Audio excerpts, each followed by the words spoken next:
And welcome back to Sports the NEMO Way, the Houston Texans episode. Yes, we'll be talking about the Houston Texans 7-on-7 team. Yes, I know what you're thinking. They haven't been around that long. They haven't been that great. Can we come up with 14? It was a lot more difficult than you might think. So anyway, that being said, there's only 4 of us here tonight. Drew couldn't make it. I know it's been a little while since we did an episode without Drew. A complete episode. We start a lot of episodes without Drew. But we haven't done a complete episode without Drew for a while, but we will tonight. Wade is here. Wade's back. I know Wade's been in and out a lot lately, but he's here, and hopefully it can continue to do that. And I think that's all the housekeeping I have, so I think we need to get started. Wade, who is your Texans quarterback? Well, I kind of looked for reasons not to pick this guy, to be honest, but I went with Deshaun Watson. I thought about a couple other guys, but I don't know, he was probably the most talented, and he probably fit the best for 7-on-7. Yeah, I did as well. I considered Schaub and even C.J. Stroud. okay.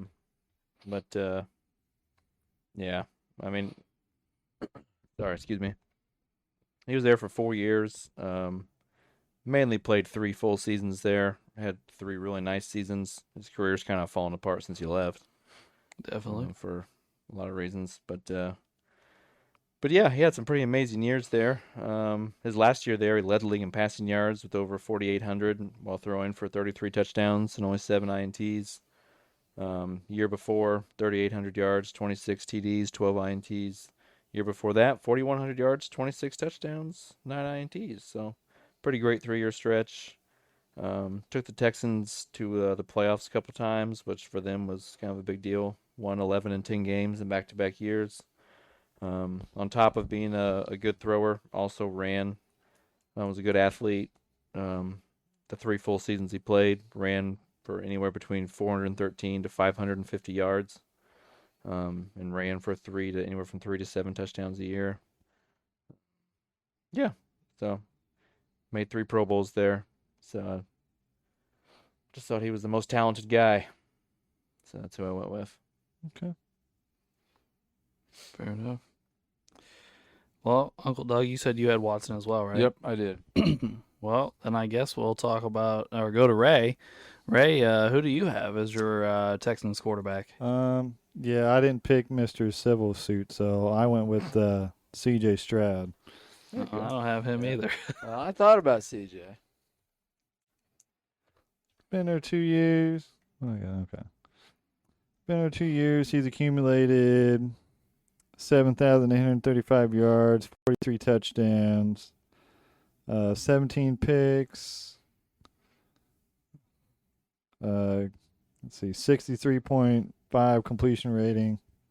I mean, he's young, but I mean, I couldn't do Watson, and I'm sure Alex is going to name the 3rd big name on this list.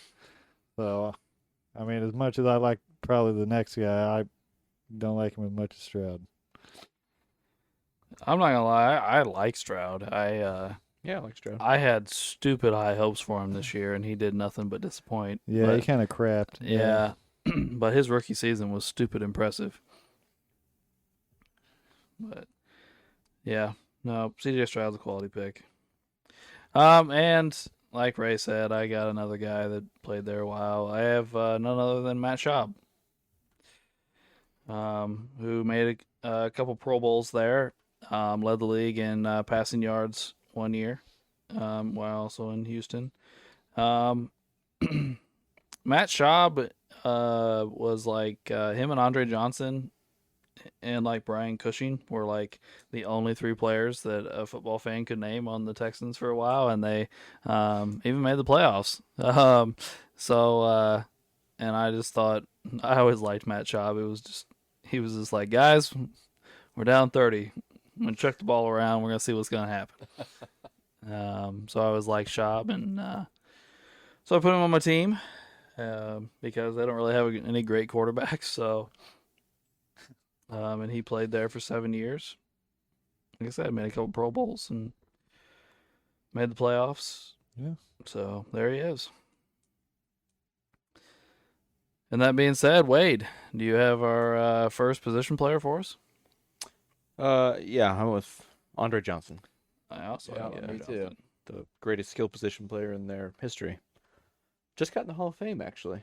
Okay. I think, anyway. I'm pretty sure he did. He I'm did. pretty sure you're right. Yep, Recently. he did. Yeah. He was, he's the original great Texan. Even before J.J. Watt and all those, Andre Johnson is the original great Texan, and he was great. Phenomenal, phenomenal guy. Very physical on top of being a great athlete.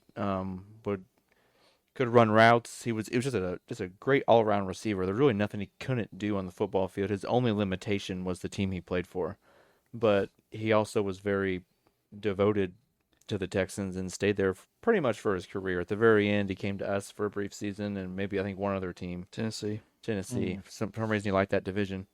He actually said on a podcast recently that the only regret of his career was not retiring a Texan. So he regrets leaving the Texans. He just wanted to. He said he kind of wished he just would have stayed there, and just finished as a career Texan.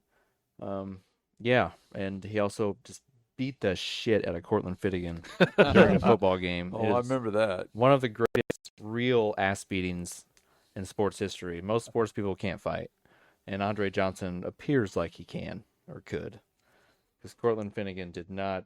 He did it the right way too. He ripped off his helmet and then beat the shit out of him, which most of these guys just punch each other's helmet. But yeah, phenomenal wide receiver. Honestly, if he would have, say at that time, if he would have played for like someone that had, say if he would have played for the Colts and had Peyton Manning, his numbers would have been astronomical. He would have been amazing.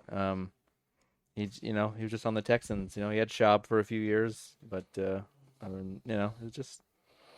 Well, I mean, Yeah. what I think about with Andre Johnson, with the what if, as far as like being with the Texans, is what if they would have had an offensive line and Carr wouldn't have been sacked 70 times. Right, yeah. You know, like that may have really turned his career, because his second year in the league he went for 1,100 yards. So it wasn't like, even with Carr and Carr getting sacked 60 sometimes, it didn't completely hold him back. So, well, like a long time ago when we did the, everyone did their all-time top 5 wide receivers. There's guys that you can make cases for, like Andre Johnson, who put up over 1,000 career receptions, over 14,000 career yards. Now his touchdowns are limited, but I think that's more the product of his environment. With the environment he was in, you put, Jerry Rice spent almost 20 years with nothing but Hall of Fame quarterbacks. You put Andre Johnson in that situation, what does he do? Yeah. What does he do? We had the conversation about Larry Fitzgerald, I think, in the episode. What does he do if he doesn't spend 3/4 of his career with trash quarterbacks? Yeah. Like, some of these guys were absolutely amazing. They just, not every wide receiver gets thrown the ball by Hall of Famers, and he was a guy that I like, guys that are devoted to their team and they're loyal. And I think you deserve credit for that, trying to stick it out and trying to raise up your franchise instead of just run away. And he dominated, even with some of the lack of talent in certain years. He dominated, and he would have been there when you and me watched him in Texas. Oh, yeah. Yeah. Yep. I was trying to. It's been so long now. I was trying to remember, but he would have been He was there. good. Yeah. I So always liked him. we would have probably watched him play. I was trying to remember if he was hurt or not. Yeah, I don't remember now. Yeah. Because that's when. Yeah. So yeah. alrighty, well, we got our first unanimous player, Yep. and now we're to Uncle Doug. Do you have another skill position player for us? I do. DeAndre Hopkins. I also have go. Hopkins. Yeah. Me too. Let's say. Unanimous. Yeah, another unanimous. Well, he played 7 years for Houston. And in that 7 years, he had 632 catches for 8,600 yards, 13.6 yards per reception, 54 TDs. He made 5 Pro Bowls. Now, one of those was with Arizona. And 3 first-team All-Pros and a second-team All-Pro with Houston.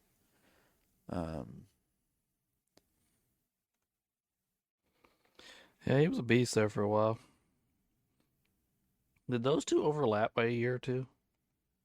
Let's see. One. Just Hopkins one came year. in 2013. Yeah.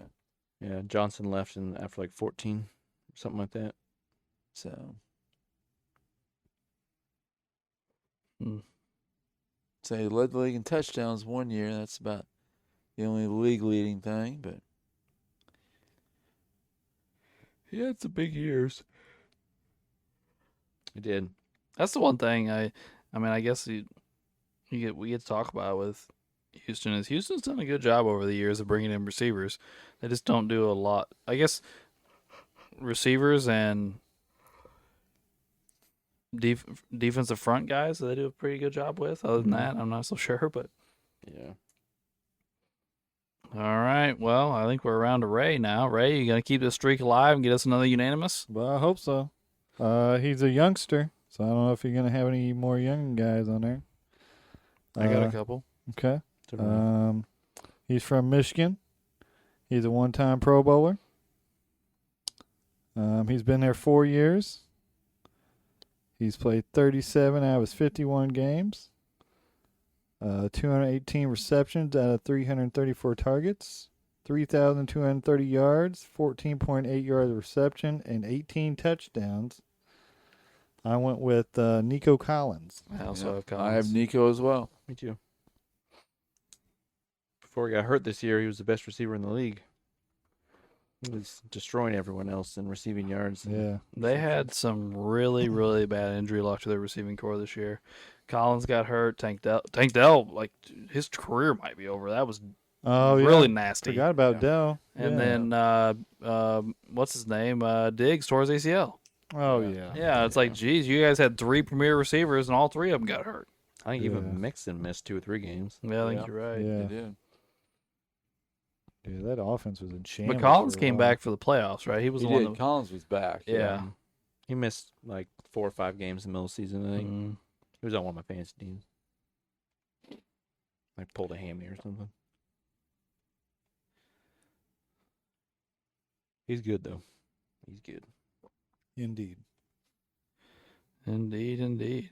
We're on quite a roll here, fellas. Yeah. We are indeed. Start off shitty. Now we got us a win streak. All right, well, I'll keep it going. I'll try and keep it going, I guess I should say. But I have Tank Dell. No No. silence. I don't have Yeah. Tank Dell. Sorry. Not tonight. Well, I like I said, have Tank Dell. I thought, well, in honesty, I thought, hey, I'm running out of players that are any good because this franchise isn't any good. So, and Tank Dell's is a very good receiver in the NFL, so I'm gonna put him on my team. Like I said, he had a nasty injury. What, 3/4 of the way through the season, probably. Yeah, probably somewhere in there. What was the injury? He like dislocated his knee and like tore like everything. I think it was pretty nasty. Ugh. Yeah, it was right back by the goalpost. Like Yeah. like I was watching the game when it happened, and like I think CJ Stroud like cried on yeah, the field. he did. CJ Stroud He was crying. so upset yeah. about it that he like Oh, was wow. crying. Like And I think Dell was having a killer game when it happened too. He was like, I can't remember who they were playing, but he was like just tearing them up. Mhm. Well, he's fast as hell. Yeah. That's his thing. Very fast guy.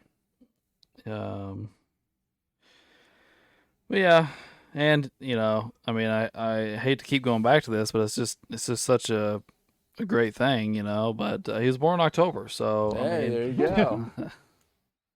so, but yeah, Tank Dell. Cool. I think we're back to you, Wade. Alrighty. Well, I have Brandon Cooks. I also have Brandon Cooks. Brandon Cooks. I do too. Yeah, sorry. Brandon Cooks had this little thing in his career where he'd play like 2 years and then get traded to a different team, but he just kept having 1,000-yard seasons Yeah. everywhere he went. And he's like one of the most underrated players of this generation. He's 31 years old right now, and he's accumulated over 700 career receptions and over 9,500 yards. And you really don't hear about him. But he's had all these really nice seasons. And in Houston, he was there for 3 years. First year, 81 receptions, 1,150 yards, 6 touchdowns. Next year, 90 receptions, 1,000 yards, 6 touchdowns. The next year, he missed a few games, but still had 700 yards and almost 60 receptions.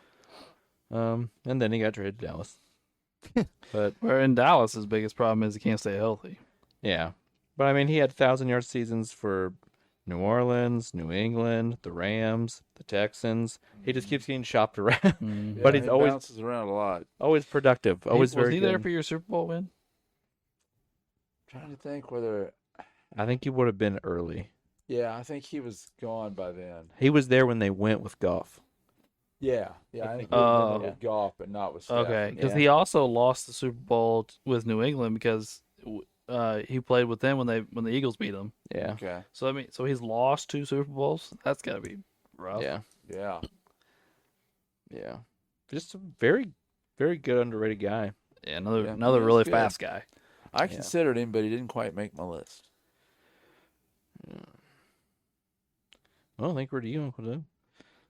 All right. Well, I picked Arian Foster, a running back. Yeah, I have Aaron Foster. I do not. But I do. There for a few years, he was just a beast. It was. He had 6,500 rushing yards and 54 rushing TDs, but he also had 255 receptions for 2,300 yards, 9.2 yards per catch, 14 touchdowns. He made 4 Pro Bowls, first team All-Pro and a second team All-Pro, and just kind of a do-everything back for the Texans. And there for a while, he did do everything for them. It was amazing for a short period of time. Yeah, well, he had a 1,600-yard season, two 1,200-yard seasons, and a 1,400-yard season. So, And he was a decent catcher of the football. Wasn't like phenomenal, but he could catch yeah. it. Well, So, yeah. I mean, he's their greatest running back ever, right? oh, I think so. I would yeah. say Oh, so. okay. I would say yeah. Making sure I wasn't forgetting someone there. All right. Well, Ray, you got somebody left? I do. He's a tight end. He's out of the Wisconsin College. With Canton. 2-time Pro Bowler. 1-time Super Bowl champion with the Denver Broncos, I do believe. Or it could have been Baltimore. He's got 3 stops on his list. But in his 8 years in Houston, 4,617 yards for 12 yards per reception, 29 touchdowns, and he's a little over 50% receptions, 385 out of 602. And he played 96 out of 100. So his name is Owen Daniels. I have him as well. Me too. Yep. He was kind of their other piece with, I think, was that the Schaub era? Yeah, Probably. it was a job. It was yeah. him, Andre, and Schaub. Mm-hmm. He was good. Not was. great, but he was good. Very productive tight end for a while. Yeah, I'm done. By the way, that's my last guy. Yeah, I'm Yeah, out I too. believe I'm done. But I debated between Daniels and Will Fuller. I thought about him. Yeah, I got one guy left. Oh, sorry, I didn't realize you had somebody left, so I wouldn't have said Fuller's name. So Uncle Doug, who do you have? Will Fuller. Oh, there you go. Yeah. There you go. There you go. Yep, I debated between him and Cooks, and I ended up going with Fuller.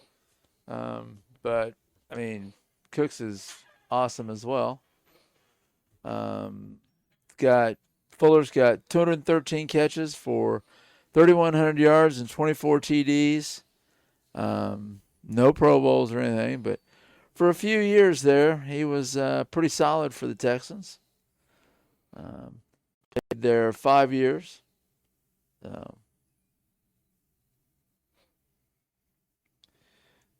Yeah, he was pretty good there for a while. Another guy that was kind of short-lived. Yeah, he was. But I just always kind of remember him during that time period. Yeah. All right. Well, You're done now, right, Uncle Doug? Yep, I'm done. So all 4 of us are done. That gives us what, 10 guys, right, or 11? 1, 2, 3, 4, 5, 6, 7, 8, 9, 10, 11. Yep. So we got 11 guys for 7 spots, but 4 of them are already in. Yeah. So we've got 4 guys in. So we only have 3 spots open. One's got to be a quarterback. So really 2. That is true as well. So just so everybody remembers, Andre Johnson is in. DeAndre Hopkins is in. Nico Collins is also in. And Owen Daniels, of all people, is in. Not that I have anything against Owen Daniels, just of all the guys, him to be unanimous was kind of funny. So yeah, like Ray mentioned, we do need to decide on a quarterback, and then we have some apparently receiver and running back questions to answer. So anybody have any feelings on the quarterback?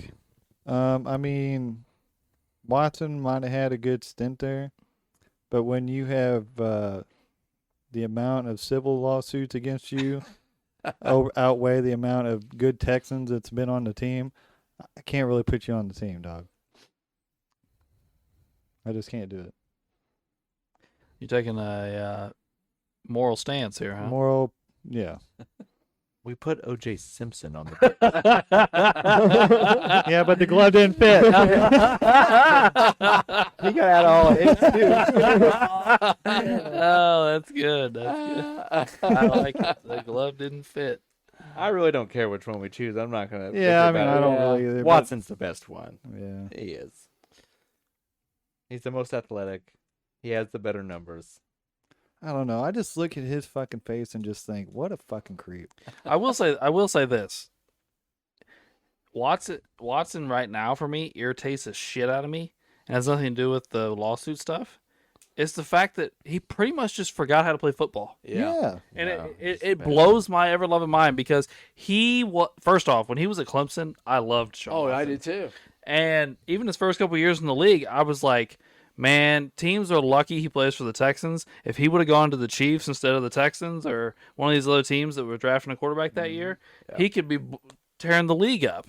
Like he was just doing, like, you would see him like make like 2 different guys miss and like be running around in the backfield and just chuck it down the field and make a play, and you were just like, man, if this guy was surrounded with talent, what would he do?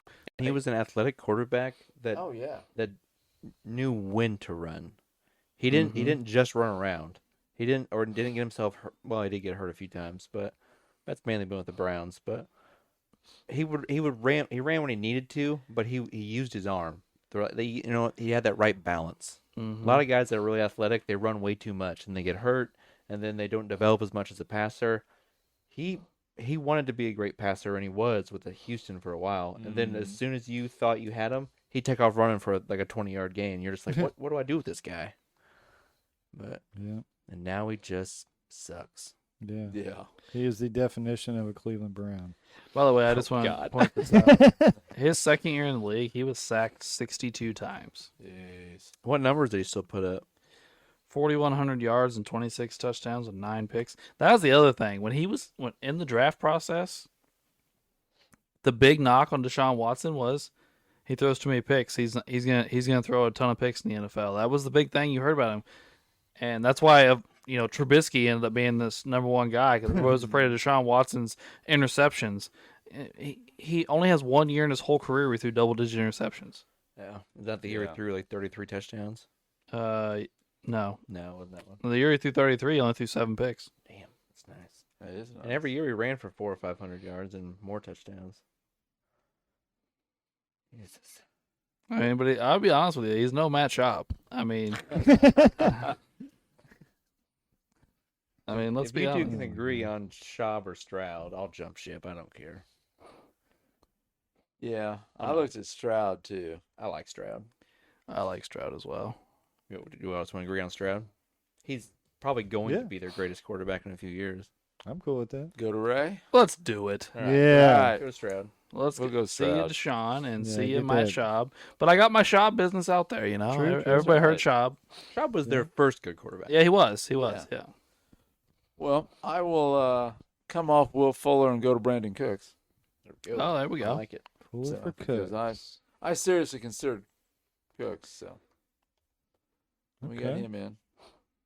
So we're just missing what Alex's Tank Dell with Foster. Yeah.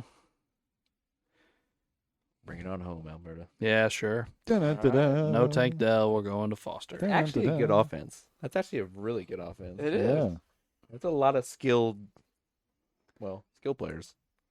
And Yeah. see those young legs right there at C.J. Stroud just meshes real good with that receiving core, and then you got Mr. Hans Foster right there. Dual dangerous. You kind of got a little. Well, here's the other thing though too is you also have like two like physical down the field jump ball specialists with Hopkins and Johnson. Yeah. But then you've got Cooks, who is just a blaze guy, just flying down the field. And then you have Collins and Daniels, who are both really big. I mean, not that Andre Johnson isn't either, but big body guys that do, come across the middle, create space around all these things. And then you have Foster, who you can just like get the ball to in space and see if he can go to work with a tight end and probably three very big receivers to block for him. Andre So, Johnson yeah. blocked. yeah. Oh, yeah. Andre Johnson blocked people. Well, you can ask Cortland Finnegan. Yeah. That's how that fight started. Yes. Because he got manhandled and got embarrassed. So, yeah, offense looks good. Hell yeah. I always like putting really great running backs on these teams because I feel like they have to get tackled by defensive backs. Right. So like they're gonna be effective in certain scenarios. I think it's a really good team actually, offensively. All right, gents. Shall we move to defense? We shall. Certainly. So, Wade, who is your first Texans defender? Joseph. I also have His first name's escaping me at the moment. Jonathan. I'm sorry. There you go. Jonathan. Jonathan. Yep, I have him as well. Bingo. Yeah, he was there for a while. He was their best corner for quite a while during some of their effective years. I think he is number one on their interception list. My phone's not cooperating with me. I think you're right. Wade. No, he is. I have it pulled up. Yeah. Yeah. And yeah, I remember him. I mean, obviously I'm a Colts fan, so we played these guys twice a year, and I remember him being there for a very long time and just being a really good, consistent corner for quite a while. And he was one of their main guys for a good stretch of time there. And he was one of the staples of their defense for quite a while. Just a really good quality guy. Yeah, I don't know that he was ever elite, but he was very good. He was good. He's got 2 Pro Bowls under his belt, so I mean he was a good quality player. He ended his career with over 30 interceptions. I mean that's pretty good. Not Hall of Fame worthy, but good. Quality. That's right. All right. Well, a unanimous way to start. I like it. Yeah. Uncle Doug, do you have another I do. defender for us? I have another corner for us, Kareem Jackson. I also have Kareem Jackson. Yep. That makes foe. All right.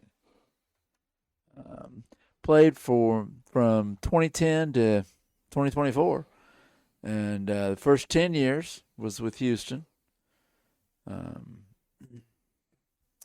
He had 16 interceptions for them, 3 of them for TDs, 6 forced fumbles, 3 fumble recoveries, no Pro Bowls. But for a lot of years there, the start of Houston's franchise, he was solid corner for him. And like I said, still playing. He's played right corner, left corner. He's played a little strong safety. Now that was when he was with Denver, but he pretty versatile guy. Yeah, he was decent. He was a good guy. I remember him for a little while too. All right. Well, Ray, you got another one for us? I do. Defensive back out of South Carolina. 2004 draft, first round. He might have been Defensive Rookie of the Year, but I can't read that green box. 6 years in Houston. 13 interceptions, 1 for a TD, 6 forced fumbles, 1 fumble recovery, 4 sacks, 333 solo tackles. His name is Dunta Robinson. I have him as well. Yep, I got him. Mm-hmm. That Quattro? All right. You know it's slim pickings on the team when I got 3 on my list. It gets a little dicey. All right. Well, I guess we're around to me. My computer is really on the struggle bus. My phone's been messing up too. Must be something happening. But anyway, jeez, come on. Do you want me to go? No, I'll get her. Okay. Anyway, I went with another defensive back. I went with AJ Boye. Yep. Same here. Yep, me too. Really good for a couple years. He was like really, really good for a couple of years, yeah, and then he just fell off hard. I'd say he was one of the best corners in football for a year or two. He was. Mm-hmm. And I think he went to Jacksonville. He did, yes. Yeah. But yeah, for the first 4 years of his career, he was a Texan, where he picked off 6 passes and returned 1 for a touchdown, and had a forced fumble and a fumble recovery, and had 140 tackles. Stats aren't insane, but a lot of shutdown corners aren't. That's true. He did develop into a real shutdown corner for a couple of years. I don't really remember what happened to him and why it didn't last long, but I don't remember legit. either. As far as like just talent, he's probably 1 or 2 on this list. to be Yeah. honest. He was very good for a couple of years. Yeah, if you're talking about peak, he probably is the best corner on this list, but Yeah. it didn't last long. Yeah, AJ Boye. Who didn't have him? I did not. I thought we we continue our streak here, I man. know. If we had a unanimous defense on the Texans, that'd be hilarious. Yes, it Yeah, it would. would. Well, wait, I think we're to you, buddy. Well, I'm actually kind of shocked this guy lasted this long. Their best player right now, Derek Stingley Jr. Yep, I have him as Just well. made Pro Bowl and just made the All-Pro team. Yep. He is currently their best, probably defensive player, him or Will Anderson. Will Anderson's a beast. But yeah, very, very good. He's only been there a few years. I think this is his first full season. He actually got to play. Well, like he got hurt last year or whatever it was. But tremendous, tremendous young, talented player. Like I said, is their best defensive back right now. Just made Pro Bowl and All-Pro team. So I mean, making a Pro Bowl is one thing. You make an All-Pro team, you're a bad boy. And he's one of the best young up-and-coming players in the NFL right now. So and with the Texans, I thought he should definitely make it. He has 11 interceptions in 3 years, which is pretty good, actually.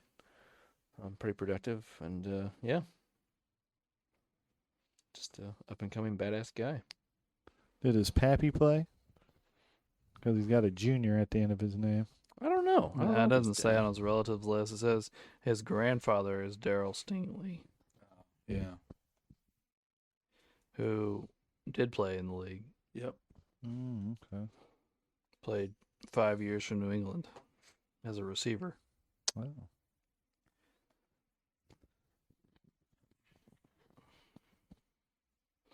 Damn, man, my computer is like... All right, that was Wade's guy, right? Mm-hmm. So, Uncle Doug, I think we're to you, sir. Yep. I have Andre Howell. Indeed.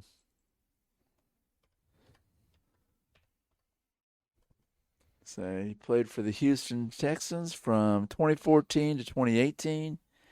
During that time period, he had 12 interceptions. One he ran back for a touchdown. Had a couple forced fumbles. No Pro Bowls. 5'10", 184. Just solid corner. What was this guy's name again? Andre Hal. H-A-L. Okay.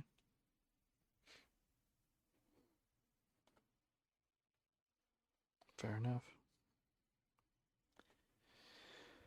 All right, Ray, we're back around to you, buddy. All right. This feller went to Texas Tech. He's a defensive back. He was drafted to the Jets in the 96 draft. He played 4 years in Houston. 11 interceptions, 1 for a touchdown, 2 forced fumbles, 2 fumble recoveries, no sacks, 210 solo tackles. His name is Marcus Coleman. I also have Marcus Coleman. I didn't go with Marcus Coleman. Yeah, I didn't either. We're falling apart at the end, guys. Yeah.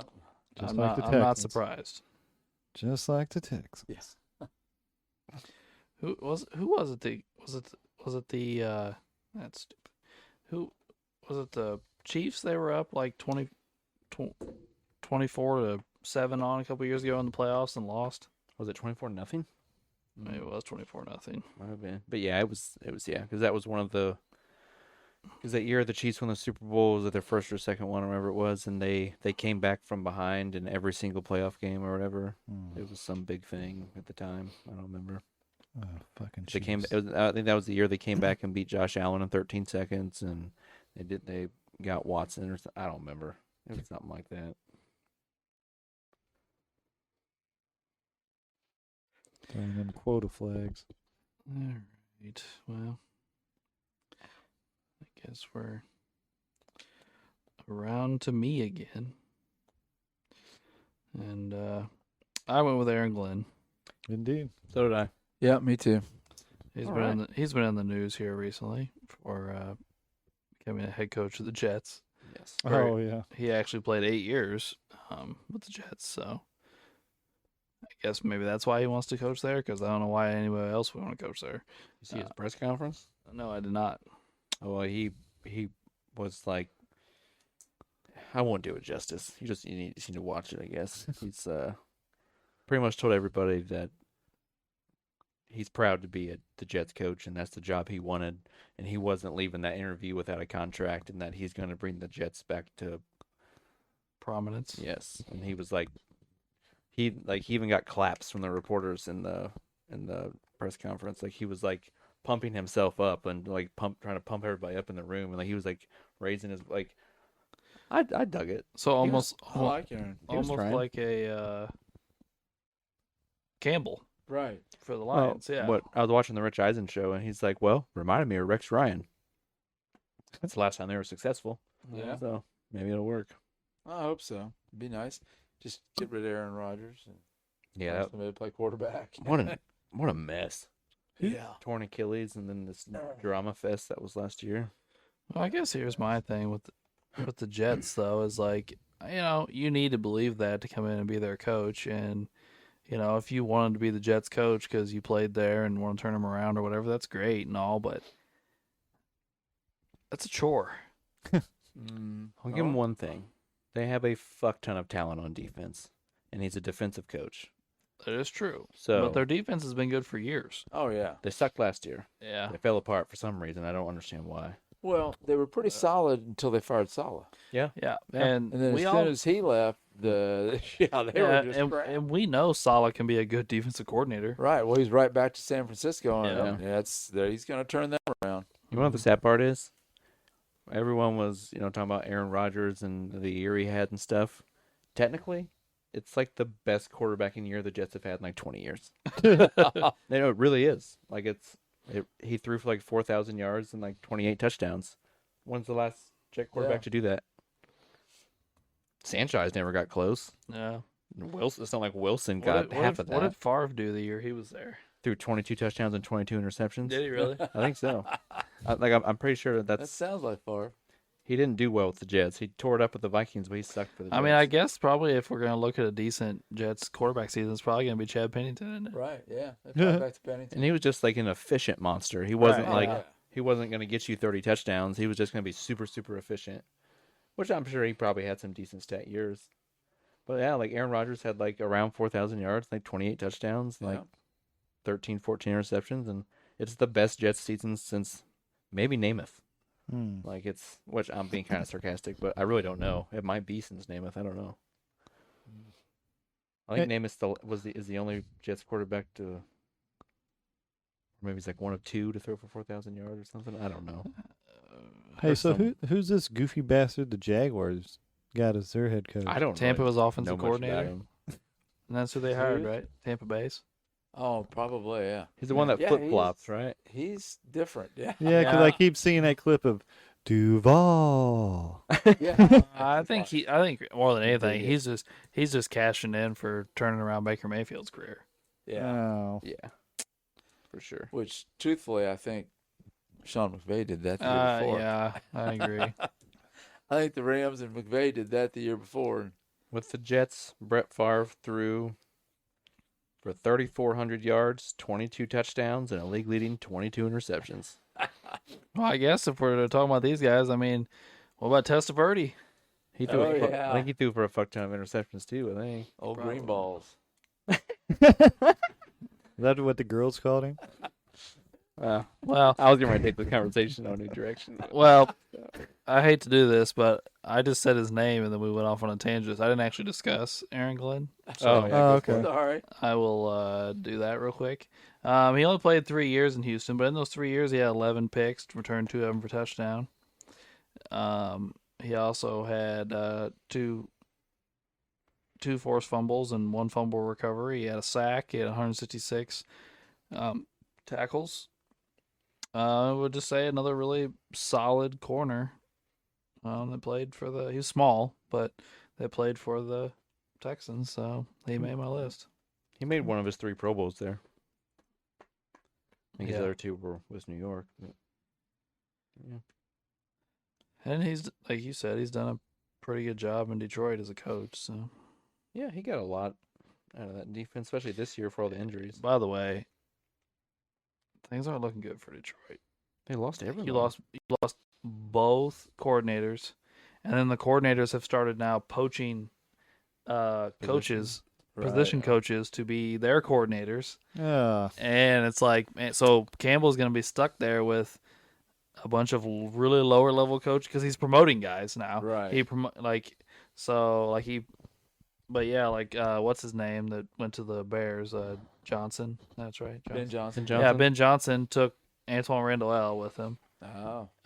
who was their receiver coach, but he gave him the assistant coaching job, and he also took their offensive line coach, maybe. And then, of course, we just talked about Aaron Glenn left, and he took somebody too, one of their position coaches. So it's like the Lions are getting decimated with coaches, and it's not like Campbell doesn't call either side of the ball. Right. So, He's a culture center. he's a culture guy, yeah. So, like, just having anybody, not just anybody can call plays is what I'm trying to say, I guess. So, We're gonna Especially see. not for golf.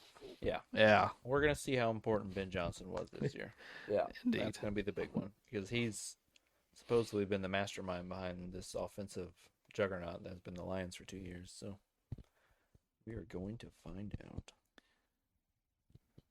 He's supposed to be a badass, so Drew should be pretty happy. By the way, I'm done, by the way. That's my 7. Yeah, I'm out. I'm done too. I think I have one left. 4, 8, 12. Well, if Yeah, I you got one left. say, well, it's to you, so you can name your last guy. I just put Justin Reed on. He's like one of the few guys I knew. Justin Reed was good. Yeah. I thought about him. He's now a multiple-time Super Bowl champion with the Chiefs, but he started his career off with the Texans. Again, he was a good quality safety.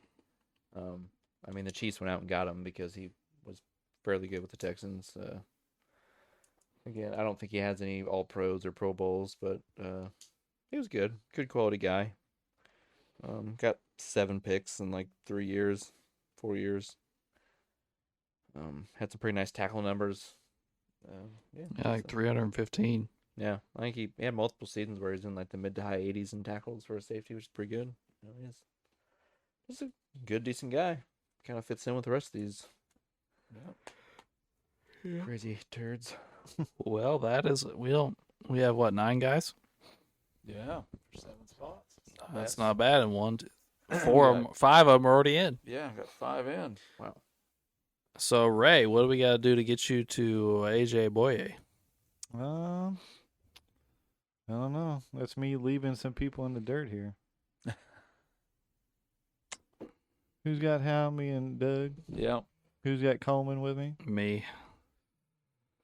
Well, who do I want to leave?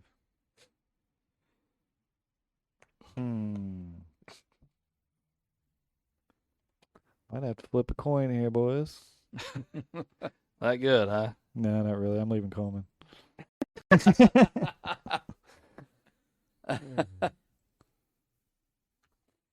right. Booyah. So we have 6 in. He's in, yeah. What do you think between Hal, Coleman, and Reed? Yeah. Yep. I will come off Coleman and go to Reed. Awesome. Okay. Well, I'll come off Hal and go to Reed. Cool. There you go. Guess I I'm thought going to about- Reed. All right, guys. Like Drew said, I'm the king of the 1 vote, guys. Let's not give ourselves too much credit here, Wade. I mean, come I on. mean, I had like 11 of them in basketball. We did 5 on 5. It's all right. Yeah. By the way, we're moving right along through football, getting closer and closer to being back to basketball. Yeah. Gonna be starting basketball just in time for the playoff run. I think we get old David on for some basketball episodes. By the way, I'm gonna need David's number. Okay. Because he wants to be on Blockbuster Bubs. Okay. Shameless plug. 573-555. We're not giving you a fucking number. No, I didn't mean right now. I just meant I know. you know, I'm being funny. I need to do that because he wants to do Indiana Jones with us. Oh. And I don't have his number. So How'd you talk to him about that? Yeah. when he was here for the Celtics stuff. Oh, I didn't know that. Yeah, no time for love. Yeah, right. He Dr. was sitting right Jim. here next to me on the couch. Oh. It's been a while, so I was just like, what are you talking Yeah, about? because we started talking about Ray and I's do another podcast, about movies, and he's like, he started talking about how much of a huge Indiana Jones fan he is, and he has a whole Indiana Jones costume. Oh. Yeah. So which I then asked him, can we borrow it because we want to do a skit. I play basketball with this guy every Sunday, and I didn't know how big a fan he was of Indiana Jones, I guess. I don't know. And Wade, we did another skit video that you have not seen. Oh, really? Yes, we'll show this. Yeah, after we the will show episode. you this later on. We can talk about this after the Yeah, football. indeed. Indeed. So we're good, right? Yeah. So Yeah, our we're in. defense is Jonathan Joseph, Kareem Jackson, Dante Robinson, AJ Boye, Derek Stingley Jr., Aaron Glenn, and Justin Reed. So not great, but serviceable, I suppose. Yeah. And Yeah, like a good Allen that wrench. should wrap up our 7-on-7 talk for the Houston Texans and move us into what would be MVP talk, but the Texans don't have any MVPs. And then we decided, hey, let's talk about a defensive player of the year. That'd be great. Yeah. The Texans have J.J. Watt, who has 3 of those bad boys. And then we looked at it and we're like, there's nothing to talk about here. They Domination. destroyed everyone Yeah, every year. J.J. Watt's an animal. So then we're like, you know what? Rookie of the year. No, wait. Double Rookie of the Year. Last year, C.J. Stroud and Will Anderson both win Rookie of the Year on their respective sides of the ball. So we're going to talk about it. So, that being said, Offensive Rookie of the Year last year, C.J. Stroud won for, obviously, the Houston Texans. And he threw for 4,100 yards, 23 touchdowns, and 5 picks. He also ran for 167 yards and another 3 TDs. And he had 1 reception for 0 yards. That's incredible. Incredible stat line. Is it? Yeah. And then, none other than Puka Nakua, the wide receiver for Uncle Doug's Rams, came in second. He ran the ball 12 times for 89 yards. and then caught 105 balls for almost 1,500 yards and 6 touchdowns. Nasty. It's a pretty Indeed. nasty rookie season. Well, he set all the records. He set all the rookie receiving records for like yards and receptions, I think, didn't he? I think he may have. Now they may have gotten broken again this year. I think Bowers got reception, maybe. Yeah, I think Bowers. But I think Puka still Bowers got has had a yards. killer year. Yeah, he did. He had a great year. So we got you saying he's got yards and receptions because 6 touchdowns isn't that many. No, he didn't get Yeah, touchdowns, I'd but I'm say. pretty sure he got receptions and yards. Because for a Randy rookie. Moss has the touchdown record for a rookie, doesn't he? Yeah, like 16 or something. yeah. Ridiculous. Yeah. Something insane. And then in third place was tight end Sam Laporta for the Detroit Lions, who had 1 rush for 4 yards. And then he caught 86 balls for almost 900 yards and 10 touchdowns. Mm-hmm. Sam Laporta, tight end, nice year. And then his teammate, Gibbs, the running back, came in 4th. He ran the ball for 945 yards and 10 touchdowns, and then caught 50 balls for another 300 yards and a touchdown. I really like Jahmyr Gibbs. He is good. He's very good. I like that tandem up there, Sonic and Knuckles. Yeah, that is cool. What he did this year was nasty, too. And then Bijan Robinson of the Atlanta Falcons came in 5th. He ran for 976 yards and 4 touchdowns, and then caught 58 balls for another 487 yards and 4 touchdowns. He also had a huge year this year. Yes. And Zay Flowers, Jaden Reed, and Rashee Rice all end up with 1 vote apiece. I don't really know that I need to go over anything for them, but Out of all honesty, I think it's between Puka and Stroud. Yeah, I think that's- so. The Detroit guys had really, really nice rookie years, but Puka set records, and Stroud did stuff as a rookie that we hadn't seen for quite a while. So it was...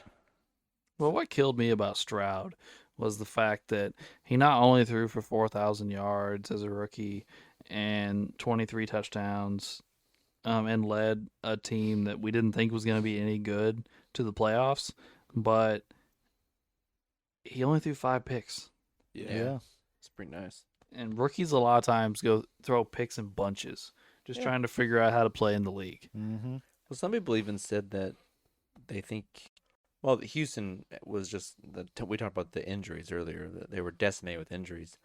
They said it seemed like he had a much harder time this year than he did last year. Yeah. They said he maybe even took a step back and I mean, he was still good. I'm not trying to make it sound like he's bad, but it seemed like he had a little more struggles this year than he did in his first year, which is kind of crazy to think about. Well, last year after his rookie season, their offensive coordinator was like Ben Johnson. Everybody was talking about him getting a head coaching job, blah, blah. He decided to stay for another year, and then this year couldn't get an interview. Yeah. And it's like, everybody, I guess that means you're blaming CJ Stroud's struggles on him. Well, I think the big thing, like, if we had this conversation 6 months ago, I think it'd be a lot different because Jaden Daniels kind of just ruined CJ Stroud's accomplishments because he kind of just one-upped him and everything.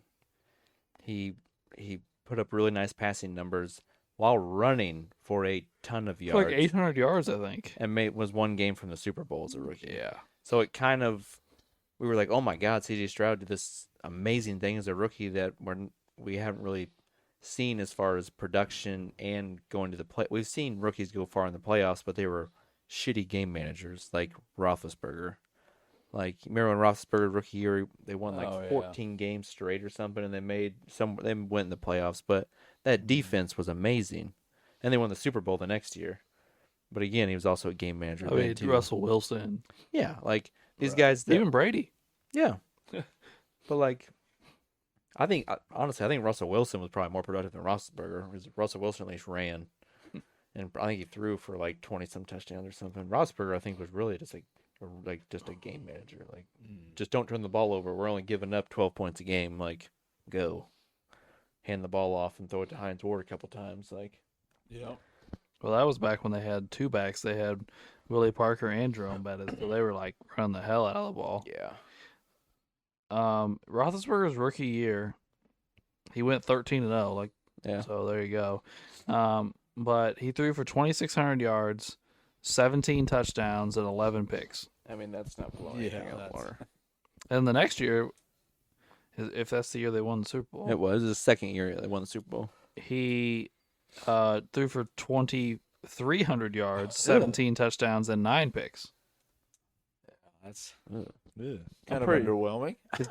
Didn't he have like the record for like the lowest QB rating for a Super Bowl winning quarterback ever? I believe so. Because that was that controversial Seattle Super Bowl. Yeah, So I think I watched it at your house. you may have. Yeah, I did. that was not a great Super Bowl. Russell Wilson's rookie year was better than that. Russell Wilson's rookie year, they went 11-5. He threw for 3,100 yards and 26 touchdowns and 10 interceptions, while also running for almost 500 yards and 4 touchdowns. So he had over 30 total touchdowns as a rookie. By the way, in Roethlisberger's third year, he threw 23 picks. Oh, jeez. That was after the motorcycle incident. He had like a Oh, yeah, I forgot about that. Yeah. there was a certain someone who I used to yell at because he would try and give me a hard time about my quarterback, and then I would start telling him that his quarterback was a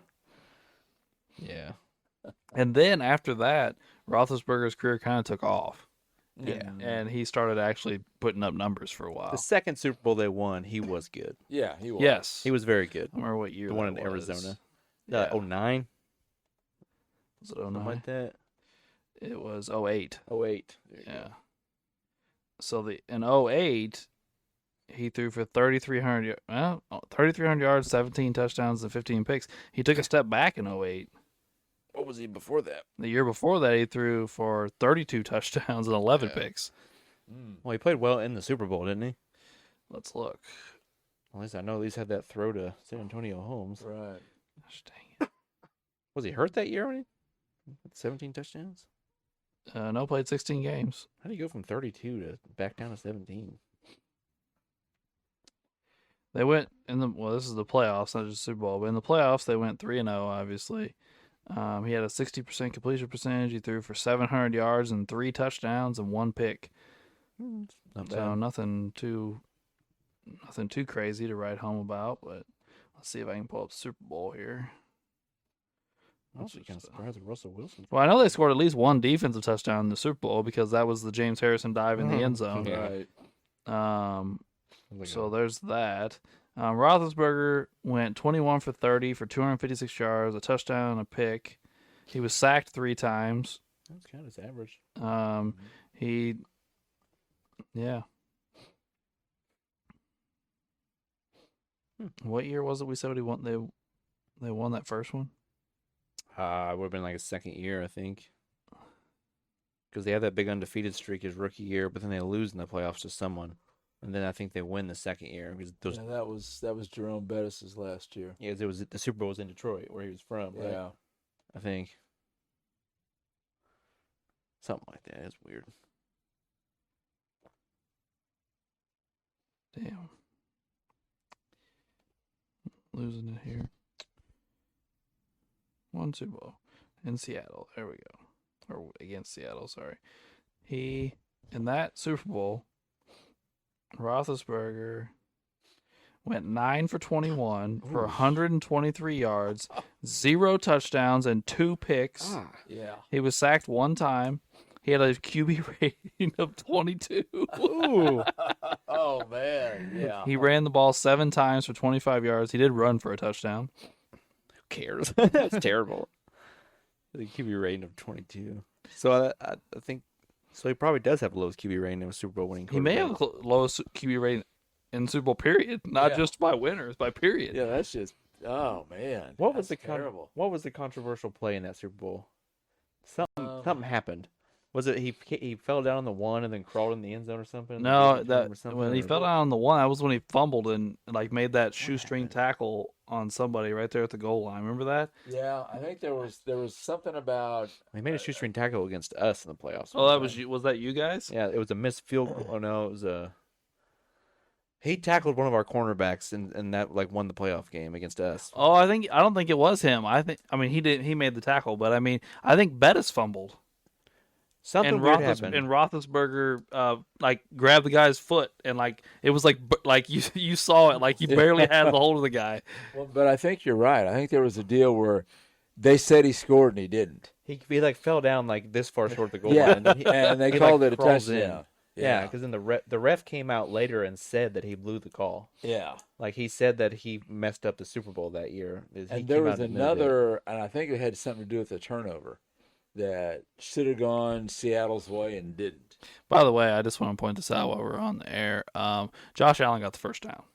Oh, yeah. And everybody I know that's not a Chiefs fan has wholeheartedly agreed. I'm talking like analysts, personalities, Oh, yeah. just regular people I ask. Every single person I know until today when I went to work and talked to two Chiefs fans who I really think are just in denial. Every single person I asked, I'm talking about like 30, 35 people, was like, yeah, Josh Allen got that first down. I don't know what they were talking about. Well, even the official analyst Yes. on the game said, I've got him with first down. And both guys in the booth. Yeah. They're all like, "That's first one of down." the actual referees on the field, one of Yes. the line judges marked him a yard ahead of the other guy. Right. Well, the other guy had him marked at a first down until the Chiefs moved him. If you watch the replay, as he's walking in, two Chiefs get in his way and make him move in Yeah. because he's walking in first down, and after he walks around them, he's short. I don't watch the Chiefs play anymore. I'm just not. Well, I just don't. there's actually people talking about boycotting the Super Bowl to try to say something to the NFL. I'm just not entertained by watching it. I just Yeah, don't I want know. to. I went to the movies. I knew if I was going to watch, I'd get mad. Well, here's my thing. I will say this. They got that call wrong. Nobody's going to convince me otherwise. They got that call wrong. Josh Allen got the first down. But I'm still not sure what happened on that catch. I'm not sure if the corner caught it, if the receiver caught it, if nobody caught it. Right. I'm still not 100% sure. So I don't want to make a big deal about that one. Although I do think of the three options, the wide receiver catching it is the least obvious because he only had one hand on the ball. Yeah. The corner had two hands on the ball, Right. and the ball hit the ground. So I'm not sure what happened there, but Yeah. it is what it is, I guess. But I will say this. It was not as bad as the Texans game. And the Texans game, I felt like the refs screwed the Texans over every opportunity they got. Yeah. It was one of the worst refereed games one-sidedly I've ever watched in my life. And here's my thing. I don't think the Texans are good enough to beat them. But, the referees just kept making awful call after awful call against the Texans. And I was so mad after that game. And I'm not even a Texans fan. Right. Yeah. The stuff we were talking about earlier, the Big Ben, the Bettis fumble and the Big Ben tackle. Bettis fumbles on the goal line against us. Our cornerback picks it up and runs, and Roethlisberger fucking tackles him. And then me and Uncle Doug were talking about, Ben Roethlisberger takes off running in the Super Bowl and dives for the end zone. And as he's going to be crossing the goal line, like diving, a guy punches it out, and then he falls down. And then as he's laying on the ground, he just grabs the ball on the ground, and then someone's touching him, but he just sticks it past the goal line real quick, and then the referee says it's a touchdown. That was a touchdown. But I typed to try and find the play. I typed into YouTube Big Ben controversial Super Bowl play, and a 10-minute video popped up of that Super Bowl of Super Bowl X whatever number that is, controversial calls, and 10 minutes long. Yeah. Oh, That's the first video. Terrible. And that referee has come out and said that he blew the Super Bowl for the Steelers. So That's wild. Well, anyway, do we think C.J. Stroud's Rookie of the Year last year? Or? honestly, I think from an individual perspective, just how dominant you were as an individual, I think Puka should have been Rookie of the Year. Being a Rams fan, of course, I thought Puka should be. C.J. Stroud is because the quarterback is more important to the team, and they went to the playoffs that year. So I understand if you go either way. You can make either argument. But, yeah. Well, Puka went to the playoffs too, didn't he? Yeah, they had the same record, 10-7, 10-7. And Puka was a huge, because Cooper Kupp was hurt, so he became the number one target. So he was a huge part of the Rams going. I mean, I think you can go either way.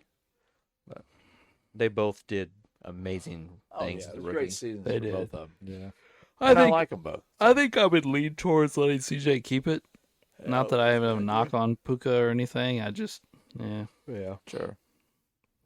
But let's talk defense for a second. Defensive Rookie of the Year, Will Anderson, also of the Texans, like I said. had 7 sacks last year, which is not, phenomenal, but is a good rookie season. And he also had 45 tackles and 1 pass deflection. He had 10 tackles for loss and 22 QB hits. Second place was none other than Jalen Carter of my Philadelphia Eagles, who had 6 sacks, so 1 less. He had 2 forced fumbles, a fumble recovery, which he returned for a touchdown. 6 sacks, like I mentioned, 33 tackles, 8 tackles for loss, 9 QB hits. So that is Jalen Carter's rookie year. Now here comes number 3. Yes. I have questions about this. Kobe Turner of, you could probably guess now, the Los Angeles Rams. Is it's weird that we're talking about 3 defensive linemen, by the way. Yeah. But he had 2 pass deflections, 9 sacks, 57 tackles, 8 tackles for loss, and 16 QB hits. More tackles, more sacks than Anderson. And he was also on a playoff team, too. So interesting. Sketchy. And now my computer's decided not to work. The one thing I don't know, I don't know what the stats are in this certain direction. With defensive ends, some people in like the award community, they lean towards some more of like the advanced stats where they go by like how many like QB pressures and like like Max Crosby is like the king of that. There were years where Max Crosby only had 8 or 9 sacks, but people were calling him like the second or third best defensive end in the league because he like led the league in QB hits and pressures, but he was only actually getting like 8 or 9 sacks. Now I don't know if Will Anderson just like had an insane amount of pressures or something. I don't know, but that's just something off the top of my head. Well, let me ask this question. People, Maybe some people go off stuff like that. Maybe it's me being naive. No, you're 100% right that people do that. But is it more important to pressure the guy, or is it more important to finish more often? You know what I mean? Because if you have 8 sacks, but way more pressures than me, but I have 15 sacks, did you have a better year than me? I think it makes a difference if there's like I'm trying to think here. If there's like a giant, massive difference, so like say like a handful of years ago, like we were talking about a J.J. Watt season or something. Like J.J. Watt had, this is just an example, not an actual thing, but just an example. Like J.J. Watt had 20 sacks, and Aaron Donald only had 10, but Aaron Donald had like 6 more pressures. Like, no, like J.J. Watt had 10 more sacks. It doesn't matter. Now, like if one has like 11.5 sacks and one has 10, but one has like 16 more pressures where he messed up the play by pressuring the quarterback and caused interceptions or incomplete passes or whatever, then yeah, I think it should play a factor. But the getting sacks is the end game, and that is a huge momentum shifter for a defense when you sack a quarterback. Usually you're going to get a punt. Not always, but a lot of times that'll lead to a punt. Oh, yeah. QB pressures his rookie season, Will Anderson had 32. Okay. What do the other rascals get? Yeah, it's going to take me a minute to go back and forth and pull these up. So if the Rams guy has more, then there's really no argument. Jalen Carter's rookie season QB pressures, he had 18. So significantly more for Will Anderson than those two. Okay. And then Kobe Turner. Sorry, it takes me a minute because I got to go down and find their advanced stats. You have to get a better operating system than Windows XP, Alex. Thanks, I appreciate it. I think it's your internet, actually. Negative. He said negative. Pressures for Kobe Turner is 20. So Turner has 12 more pressures. If I'm guessing, that's probably what the football community probably Look up faces. Byron Young, linebacker for the Rams, because he had 8 sacks. Yeah. And he had 61 tackles. He had more tackles than any of them. And his QB pressures is 30. Yeah. And so he's right there. Maybe that With- guy should be the... More sacks, more tackles, and almost the same or more pressure. He had like the same pressure as Anderson, didn't he? But he ended Two up less, maybe. clear down at 9th. Huh. That is weird. I don't know. That's the only thing I can come up with. I don't know. I don't know what else Will Anderson would be. I mean, first off, I don't know. But second off, Will Anderson was a name coming in. Right, That's true. And both the Ram guys flew under the radar at Yeah. first, Unfortunately, it does play a factor. Him coming out of Alabama, him being highly touted. And I'm not taking away from him. He deserved to be highly touted. He was a beast. he was good. Oh, he's a monster now. After 6 Yeah, and he was a beast this year. I watched him play like 3 times, and just watching him come off the edge was great. So I think that plays a role, is what I'm saying though. Sure. Is like he was a household name essentially. You think it was based off of maybe Will Anderson came in and had to be one of the top 2 or 3 guys on his defense right away? Maybe. Could be. Could be, yeah. Trying to think. So this would have been 2 years ago. Was Aaron Donald still there? No. Yeah, He was 2 years ago. yeah. Okay. Aaron Donald would have been there with these guys when they were rookies. Okay, so maybe some of their thinking was everyone focused on Aaron Donald, so these guys just had to do one-on-one all the time, and they just, you know what I'm saying? Well, Will Anderson was the guy getting double teamed. I don't know. I'm just throwing ideas out there. Sure. I'm not sure. You know, another guy that's a good pass rusher that took a big step this year in his second year is the Diaby kid from Tampa Bay. He was a rookie last year too, and he was a beast this year for Tampa. Yeah. Well, he had 7.5 sacks last year. And only 14 pressures though. Yeah, 38 tackles. So Yeah. behind in the tackles too. How long have we been recording, Ray? We're at 1 hour and 11 minutes, boys. Oh, not as bad as I thought it was gonna be. I thought we'd been going a while. Well, what does everybody think? I'm kind of torn on defense. I don't know where to go. I think I'm going with Byron Young. Is that the 9th place guy? Yeah. I'll go in with you on that guy. Screw it. He had the better all-around numbers. I'll go with him. Why not? What Byron te- Young. what So team instead of was he? being all Texans, we went all Rams. Yeah. We changed everything to all Rams. I mean, his numbers were better than everyone else's, so. Yeah, I just can't figure out why he was 9th and his teammates 3rd, and he's Especially- got a better number. Yeah, especially all the way down at 9. Well, Turner had 1 more sack, but tackles and pressures, he was up there. By the way, Interesting. then you guys had 2 more good rookies this year. Yeah, yeah, you guys are rebuilding. Both out of that Florida defense. State, by the way. Yeah. I just want to point that out. I mean, that's right. They were good. Jared Verse and Fisk. Fisk. They'd be really good if they could tackle Saquon Barkley. Yeah, no kidding. They cannot do that. Yeah, that's Nope. true. That we is their couldn't. kryptonite this year. They could not tackle Saquon. Well, I'll just wait till the Super Bowl. That's what the refs are for. Yeah, every 70-yard run you're going to get in the Super Bowl. Call back. Yeah. No, I told the guys at work today, I was like, the one thing I'm holding on to is I just watched James Cook completely dice up their defense at like 5-something yards a carry. Oh, yeah. And not that I dislike James Cook. He's a good, but he's not Saquon Barkley. Well, no, he's not Saquon. So I'm hoping that we can have some really nice success on the ground with them. And Chris Jones is a absolute monster who disrupts every game. And there's only a couple offensive lines that can contain him, and you have one. Yes. Your all's offensive line, like you have guys that are monsters on the offensive line that can be like, oh, I can guard you, Chris Jones. Like, yeah. I'm bigger than you, bitch. Like, come Yeah. here. Well, and your Like- defensive line is better than the Bills' defensive line, too. Yeah, the Bills' defense in general is not very good. Your all's Yeah. defense was actually pretty badass second half of the season. We had the number one defense in the NFL after Yeah. at the season's end. Yeah. like you guys tore it up there at the end, and Yeah. you all's offensive line and the Lions' offensive line have both been just utterly dominant for a handful Uh-huh. of years now, and yeah, I feel like you all it took y'all a couple of weeks to catch your groove without Kelsey, but then once you got there, y'all just went right back to road grading people. I think the slow start to the year, a lot of it I attribute, like we replaced both coordinators. Like there was going to be a learning curve, because especially since we don't play anybody in preseason anymore. Right. Yeah. you know, Preseason. And Kelsey kind of told Hurts what to do. Yes, he did. Like, Hurts even admitted that he had to relearn how to kind of play quarterback because Kelsey helped him so much. Kelsey did all the line calls. Kelsey did.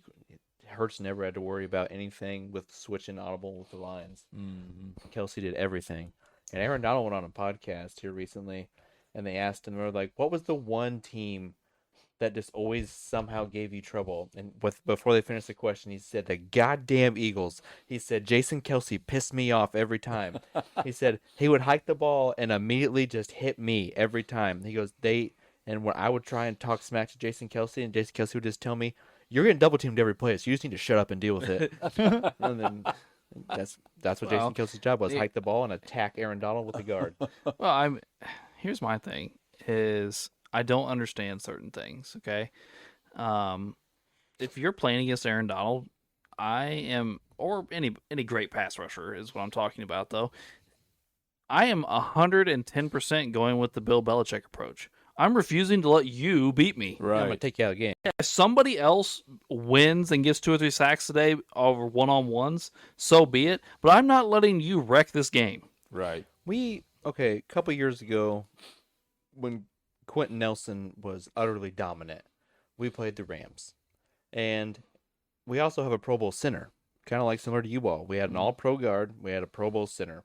Instead of just smashing him every play with our two best offensive linemen, we left Quentin Nelson, who's phenomenal and a road grader, on an island with Aaron Donald. And he actually held up very well and actually got Aaron Donald a few times. But Aaron Donald also got him a couple of times, and he blew up a couple of our run plays in the backfield. And I don't think he got a sack, but he disrupted multiple plays. Because one person, the offensive lineman is always at a disadvantage to a certain extent. And when you're as dominant as Aaron Donald, you're only going to be able to stop him individually for so long. Yeah. You can't just one-on-one someone. That's like saying, hey, go one-on-one Reggie White all game long. Yeah. Good luck. It's not going to happen. Aaron Donald was that guy of this generation. It was a defensive tackle that had a 20-plus sack season. Like, it's insane. So let me ask you guys something. This is something that's befuddled me for like 2 years now. Every year we talk about the Defensive Player of the Year race. And in the last few years, it's come down to like the same guys.